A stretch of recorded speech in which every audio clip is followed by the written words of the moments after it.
നമ്മള് വെച്ചത് കുറച്ച്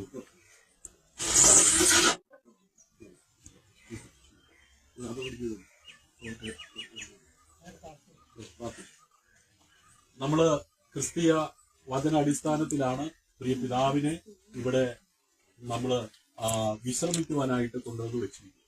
നമ്മളൊക്കെ വീട്ടിനകത്ത് കട്ടിനകത്ത് അല്ലേ, നമ്മള് പിതാവിന് മനോഹരമായ ഒരിടത്ത് വിശ്രമിക്കാനായിട്ട് കൊണ്ട് വെച്ചിരിക്കുകയാണ്. കട്ടിലിൽ നിന്ന് രാവിലെ എഴുന്നേറ്റ് വരുന്നത് പോലെ ഈ പിതാവ് ഇനി എഴുന്നേറ്റ് വരും. അതാണ് ഞങ്ങളുടെ വിശ്വാസം. ഇനിയൊരു ജന്മം ഉണ്ടെന്നൊക്കെ നമ്മൾ വിശ്വസിക്കുന്നില്ല. അപ്പൊ എവിടെയെങ്കിലും കൊണ്ട് ഇടുകയല്ല, അദ്ദേഹത്തിന് നല്ലൊരു യാത്ര നമ്മൾ കൊടുക്കും. ഇവിടെ ഒരു പിടി മണ്ണ് എല്ലാവരും എടുത്ത കയ്യിൽ. മണ്ണിൽ നിന്ന് വന്നത് മണ്ണിലേക്ക് മടങ്ങി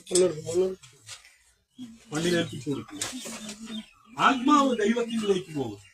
നീ വിശ്രമിക്ക, നീ എഴുന്നേറ്റ് വരും, നിന്റെ അവകാശം നീ പ്രാപിക്കും. പ്രിയമുള്ളവരെ, ഇന്ന് നാം വിട പറയുന്ന ഈ വേദന വിട പറയലാണ്. പക്ഷെ പ്രത്യാശയില്ലാത്ത വിട പറയലല്ല. കാരണം വിശ്വാസികൾക്ക് മരണം ഒരു അവസാനമല്ല, ഒരു വിശ്രമം മാത്രമാണ്. ഒരു ദിവസം ഒരു ശബ്ദം കേൾക്കും, ഒരു കാഹളം മുഴങ്ങും, അപ്പോൾ നിശബ്ദത മാറും. ഈ മനോവേദനയൊക്കെ നമ്മൾ മറക്കും. ഈ പിതാവിനെ നമ്മൾ കാണും. ജീവൻ വീണ്ടും വിളിക്കും, നീ എഴുന്നേറ്റ് വരും. ഈ പിതാവ് എന്ത് ചെയ്യും? ഈ കിടക്കയിൽ നിന്ന് എഴുന്നേറ്റ് വരും. നമ്മുടെ കണ്ണുകളെ അടയ്ക്കാം, ഒരു വാക്ക് പ്രാർത്ഥിക്കും. സ്നേഹവാനും പരിശുദ്ധനും നിത്യനും നീതിമാനുമായ ഞങ്ങളുടെ ദൈവമേ, സ്വർഗീയ നല്ല പിതാവേ, ഈ ഭൂമിയിൽ ജനിക്കുവാൻ ഇടയായി തീർന്ന കർത്താവെ, ഈ ഭൂമിയിൽ ജീവിക്കുമ്പോൾ കർത്താവെ, ഈ ഭൂമിയിലായിരിക്കുന്ന മാനവരാശി മുഴുവൻ അറിയേണ്ട അതേ സത്യം ഈ പിതാവ് അറിയുവാനും ആ സത്യവചനപ്രകാരം ജീവിപ്പാനും കർത്താവെ, തനിക്ക് ലഭിച്ച ഈ ഭൂമിയിലെ ജീവിതം കർത്താവിന് വേണ്ടി ജീവിക്കുവാനും ഇടയായി തീർന്നു. കഴിഞ്ഞ ദിവസം കർത്താവിൽ ആമേൻ പ്രിയം വെച്ച് ചേർക്കപ്പെട്ട ഈ വാത്സല്യ പിതാവിന്റെ ഈ മൃതശരീരത്തെ കർത്താവെ, ഞങ്ങൾ ഈ മണ്ണിൽ അതെ ഏൽപ്പിക്കുകയാണ്. അവിടുത്തെ സമയത്ത് കാഹളം മുഴങ്ങുമ്പോൾ, അവിടുന്ന് വിളിക്കുമ്പോൾ ഈ പിതാവ് എഴുന്നേറ്റ് വരും. അന്ന് ക്രിസ്തുവിൽ പ്രത്യാശയോടെ ജീവിക്കുന്ന ഞങ്ങൾക്ക് ഈ പിതാവിനെ കാണാമെന്നുള്ള പ്രത്യാശ നൽകിയിരിക്കുന്നതിനായി സ്തോത്രം.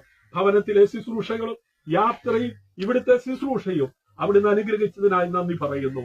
കർത്താവെ, ഈ പിതാവ് ആമേൻ പ്രത്യാശയോടെ ജീവിച്ചതുപോലെ പ്രത്യാശയോടെ ജീവിപ്പാൻ ഈ ശുശ്രൂഷയിൽ പങ്കാളികളായിരിക്കുന്ന എല്ലാവരെയും സഹായിച്ചാട്ട് കർത്താവെ, ശുശ്രൂഷിപ്പാൻ അങ്ങയുടെ ദാസന്മാരെ ബലപ്പെടുത്തിയതിനായി നന്ദി. മഹത്വമെല്ലാം അവിടുത്തേക്ക് അർപ്പിക്കുകയാണ്.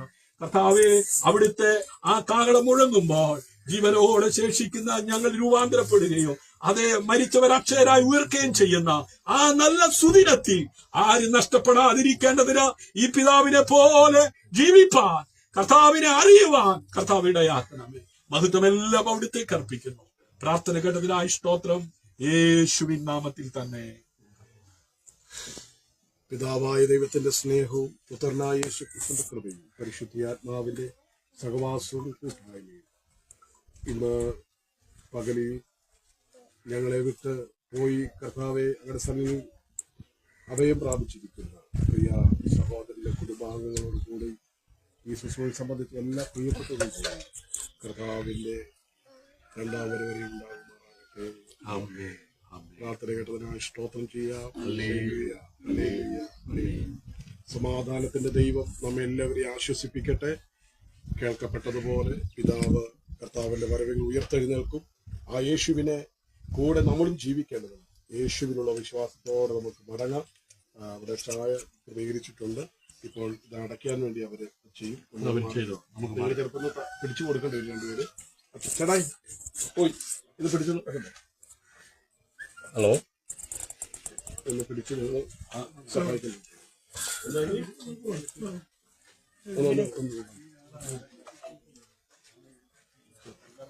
കൈ നോക്കുക.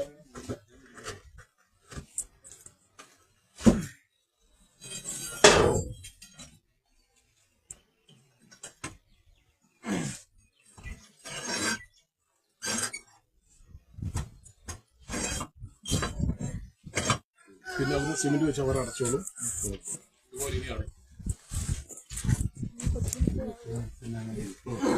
ഇങ്ങനെ അടച്ചു വെക്കും. പിന്നെ അടുത്ത ആൾ അടുത്ത് പോകും.